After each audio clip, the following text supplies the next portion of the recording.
అన్నట్లుగా తనాన్న వారిని కూడా తృణీకరించే పరిస్థితి. ఏ కారణం బట్టి అంటే హృదయానికి పట్టిన వ్యాధిని బట్టి తృణీకరించబడతా ఉన్నారు.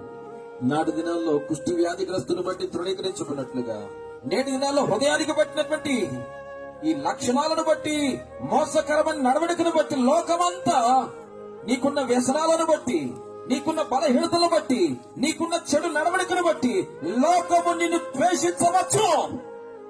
కానీ నా యేసయ్య నిన్ను ద్వేషించాలనుకోవట్లేదు. దేవునికి స్తోత్రం, హల్లెలూయా.